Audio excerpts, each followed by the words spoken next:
Cine messenger நேயர்களுக்கு அன்பு வணக்கம். நான் உங்கள் விஜய் சந்தியா. இன்னைக்கு நம்ம நிகழ்ச்சியோட சிறப்பு விருந்தினர் யாருன்னு பாத்தீங்கன்னா பத்திரிகையாளர் ஒற்றன் துரை அவர்கள். வணக்கம் சார். வணக்கம் சந்தியா. எப்படி இருக்கீங்க? நல்லா இருக்கேன் சந்தியா. இப்போ பாத்தீங்கன்னா ரீசெண்டா ரோமியோ விஜய் ஆண்டனியோட நடிப்புல வந்து வெளியா இருக்கு சார். படம் எப்படி இருக்கு சார்? படம் எனக்கு பிடிச்சிருந்துச்சுங்க. இது விஜய் ஆண்டனி பண்ணியிருக்க படங்கள்ல இது ஒரு டிஃப்ரெண்டான ஒரு ஃபிலிம் அப்படின்னு சொல்லுவேன். இதில் அவரோட கேரக்டரைசேஷன் வேற மாதிரி இருக்கும், அவரோட காஸ்டியூம் பார்த்தீங்கன்னா வேற மாதிரி இருக்கும். படம் நல்லாவே இருக்கு அப்படின்னு சொல்லுவேன். படம் வந்து ஃபேமிலி ஆடியன்ஸை கவர் பண்ற மாதிரி இருக்கு சார். படத்தோட கதைக்களத்தை பத்தி சொல்லுங்க சார். ஆமா, படத்துல வந்து இதுல வந்து ரொமான்ஸும் இருக்கு, அதே சமயத்துல விருப்பம் இருக்கும்.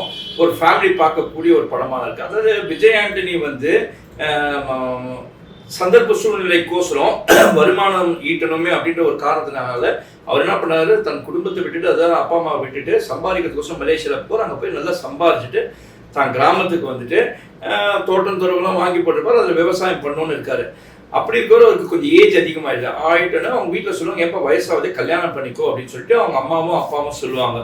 அப்போ இவர் என்ன சொல்லுவாரு, ஐயே எனக்கு கல்யாணம்லாம் வேண்டாம், நான் ஆசைப்பட்ட மாதிரி எனக்கு கிடைக்கணும், பட் எனக்கு வயசாகிப்போச்சு, இதுக்கப்புறமா இல்லடா நீ லவ் பண்ணியாவது கல்யாணம், இதுக்கப்புறம் நான் எங்கேருந்து போய் லவ் பண்ணுறது, அதெல்லாம் வந்து காதல்லாம் அதுவே இயற்கையாக வரணும், நமக்கு பிடிச்சி போகணும், நம்ம சும்மா போய் போகக்கூடாது அப்படின்னு சொல்லுவாப்புல.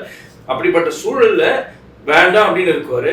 திடீர்னு ஒரு துக்க நிகழ்வுக்கோசம் உங்க உறவினர் ஒருத்தருக்கோசம் அந்த துக்க நிகழ்வு போகும்போது அந்த வீட்டுக்கு போனோன்னே அங்க திடீர்னு பாப்பார். யாருன்னா படத்துடைய கதாநாயகியான மிருனாளினி ரவி, அவங்கள பார்ப்பாங்க.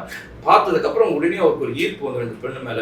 ஈர்ப்பு வந்ததுக்கு அப்புறம் இது வந்து அவங்க வீட்டுல தெரிய வந்ததுன்னா அவங்க வீட்டுல பொண்ணு பார்க்கறதுக்கு போறாங்க, அவங்க வீட்டுல பேசுறாங்க. சரி கல்யாணம் பண்ணுறாங்க. இந்த மிருனாளினி ரவி வந்து அவங்க வந்து வெளியூர்ல இருக்காங்க, இருந்துட்டு அங்க வேலை செய்யறாங்க. என்ன வேலை அப்படின்னு பாத்தீங்கன்னா, வீட்டுல வந்து ஐடில வேலை செய்யலன்னு சொல்லிட்டு அங்க என்னன்னு பாத்தீங்கன்னா அவங்க வந்து அவங்க அப்பா வந்து தலைவாசல் விஜய், அப்பா கிட்ட வந்து நான் ஐடில ஒர்க் பண்ணுவேன், ஆனா இவங்களுக்கு வந்து சினிமால நடிக்கணும் அப்படின்னு ஒரு பேஷன், ஷார்ட் பிலிம்ல எல்லாம் நடிச்சுன்னு இருப்பாங்க. இப்படிப்பட்ட ஒரு சூழ்நிலையில அவங்க நடிக்கணும் அப்படின்னு இருப்பாங்க. ஆனா இங்க வந்து சொல்ல மாட்டாங்க. ஆனா இந்த வீட்டுல சொல்லி அரேஞ்ச் பண்ணா சரி கல்யாணத்துக்கு ஒத்துப்பாங்க. கல்யாணம் பண்ணதுக்கு அப்புறமா ஆனா இந்த விஷயம் விஜய் ஆண்டனி தெரியாது. அந்த பெண்ணுக்கு வந்து நடிக்க தான் ஆசை, கல்யாணத்துல விருப்பம் இல்லை அப்படின்றது தெரியாது. பண்ணதுக்கு அப்புறமா சரி அந்த பொண்ணுங்க போனாலும் இவங்க ஊருக்கு வந்துடுவாங்க, சிட்டிக்கு வந்துட்டதுக்கு அப்புறமா இங்க இருக்கலாம் அப்படின்னும் போது அந்த பொண்ணோட நடவடிக்கைகள் மாறும். அப்போ அந்த பொண்ணு வந்து ஏன் இந்த மாதிரி நடந்திருக்குன்னா, அப்போ சொல்ல எனக்கு நடிக்கிறதுக்கு தான் இன்ட்ரெஸ்ட், எனக்கு வந்து இந்த மாதிரி கல்யாணம் பண்ணி வாழணும். அப்போ இவர் என்ன சொல்லுவாருன்னா, அதுக்கும் ஒரு ஸ்கெட்ச் போடுவார் இவர், அந்த பொண்ணு நடிக்க வைக்கிறதுக்கு என்னான்ட்டு. அதெல்லாம் வந்து அந்த டிராமாவை நீங்க தியேட்டர்ல தான் போய் பார்க்கணும். அது அப்படிப்பட்ட ஒரு சூழ்நிலையில அந்த பொண்ணு நடிகை ஆக்கிறதுக்கு விரும்புறாரு. அதுக்கப்புறம் அந்த பெண்ணு நடிகை ஆகுதா, இவர் என்ன பண்றாரு, இவங்க ரெண்டு பேருக்குள்ள உறவு எப்படி இருக்கு, அந்த உறவு வந்து பிரிஞ்சிருக்காங்களா, அவங்களுக்குள்ள செப்பரேஷன் வந்துருதா, இல்ல ஒத்து போறாங்களா என்ன அப்படின்றதான் படத்துடைய மீதி கதை. விஜய் ஆண்டனி சாரை பொறுத்த வரைக்குமே அவர் சூஸ் பண்ற கதையாகட்டும், அவர் சூஸ் பண்ற கேரக்டர் ரொம்பவே வித்தியாசமா இருக்கும். அந்த வகையில இந்த படத்துல வந்து அவர் எப்படி சார் நடிச்சிருக்காரு, அவருடைய ஆக்டிங் எப்படி இருக்கு? இவரோட ஆக்டிங் வந்து பல படங்கள்ல வந்து ஒவ்வொரு மாதிரி இருக்கும். ஆனா இதுல உண்மையிலே ஸ்பெசிஃபை பண்ணி சொல்லணும் என்னன்னா, அவர் வந்து சமீபத்துல ஒரு படம் வந்த போது வந்து பெரிய விபத்து நடந்துச்சு. விபத்து நடந்து ரொம்ப கிரிட்டிக்கலான சூழ்நிலையில போயிட்டாரு.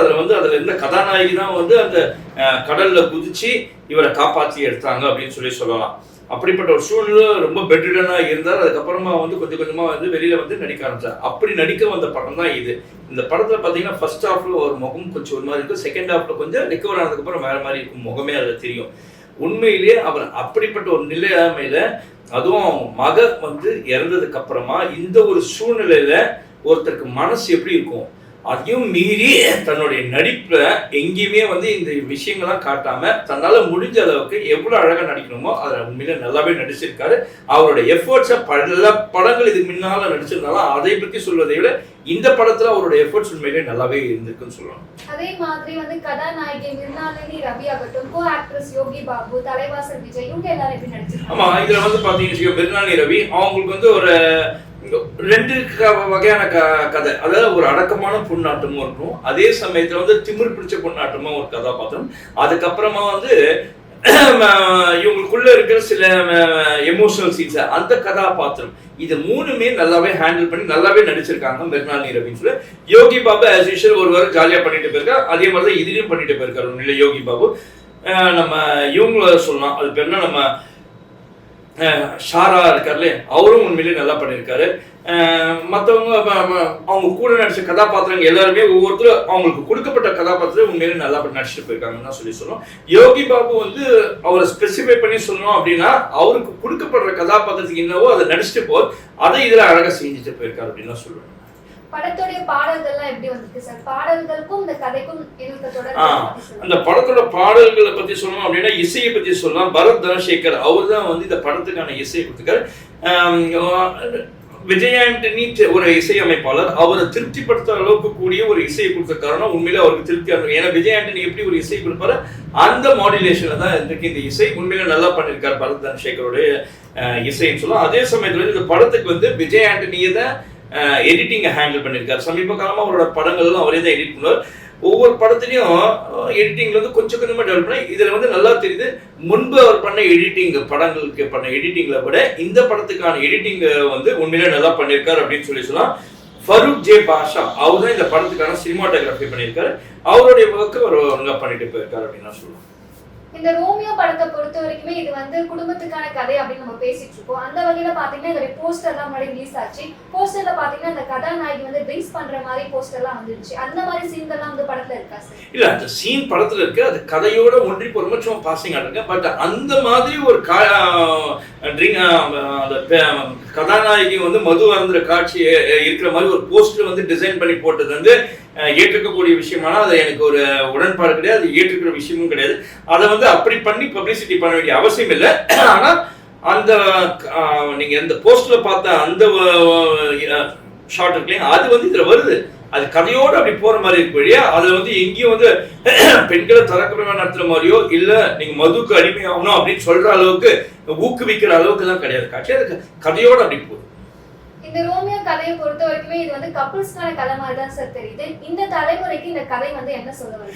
கண்டிப்பா இந்த மாதிரி படங்கள் வரணும். இந்த மாதிரி ஃபேமிலி ஓரியன்டட் சப்ஜெக்ட்ஸும் வரணும். சும்மா வந்து போதை மருந்தும் துப்பாக்கி சுடுறது வெட்டு குத்துன்னு இருக்க படங்கள் மத்தியில இந்த மாதிரி படங்கள் வந்தா இந்த படங்களாவும் ரசிக்கலாம். அதுல சில இருக்கிற நல்ல மெசேஜஸ் இருக்குல்லைங்க, அந்த மெசேஜஸ் எதை தவிர்க்க வேண்டும் அப்படின்றது இன்னைக்கு ஃபேமிலி லைஃப்ல பாத்தீங்கன்னா ஒரு கணவன் மனைவியோ ஒரு அப்பா மகனோ இல்ல அப்பா மகளோ இல்ல அம்மா அந்த மாதிரி உறவுல வந்து அந்த காலத்துல இருந்த அளவுக்கான ஈடுபாடு நிறைய கிடையாது. ஏன்னா இவங்க ஃப்ரெண்ட்ஸோட சுத்துறது இல்ல வேலை அப்படின்னு போயிடுறாங்க. இவங்களுக்குள்ள க்ளோஸ் ஃபேமிலியில அந்த ரிலேஷன்ஷிப்ல வந்து கொஞ்சம்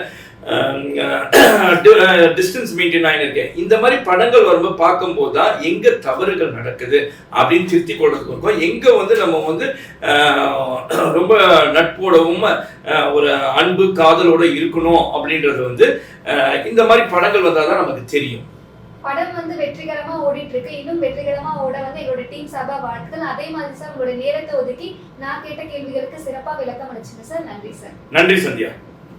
இந்த மாதிரியான சினிமா அப்டேட் நீங்க தெரிஞ்சுக்கணும்னு நினைச்சீங்கன்னா சினி மெசஞ்சர் சேனலோட இணைஞ்சிருங்க.